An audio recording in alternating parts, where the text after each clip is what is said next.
Hello all. నాకు ఒక 2 days నుంచి ఇక్కడ వరకు పెయిన్ ఉందనమాట. అసలు ఏం తినడానికి రావట్లేదు.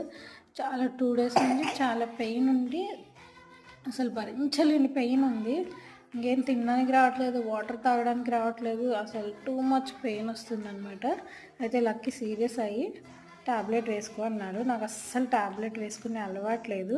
నేను చూడండి, టాబ్లెట్ ఇంత పెద్దగా ఉంది. ఈ టాబ్లెట్ ఇప్పుడు నేను వేసుకోవాలి. అండ్ దానికోసము ఇన్స్పెక్షన్కి ఈ మేడము అది కూడా స్టిక్ పట్టుకొని ఉందన్నమాట. ఎందుకంటే వాళ్ళ పప్పకి వచ్చి అడిగితే వేసుకుందా అమ్మ లేదా అని చెప్తే ఈ టాబ్లెట్ వేసుకున్నానా లేదా అని చెప్పడానికి ఉంది. టాబ్లెట్ అంటేనే నాకు పడదు, అసలు ఏడుపు వచ్చేస్తుంది. బట్ ఇప్పుడైతే ఇంకా పెయిన్ భరించలేకుండా ఉంది కాబట్టి టాబ్లెట్ వేసుకోవాలన్నమాట. అండ్ ఫైనల్లీ ఒక 2 టైమ్స్ అటు ఇటు చేసి కష్టపడి వేసేసుకున్నాను.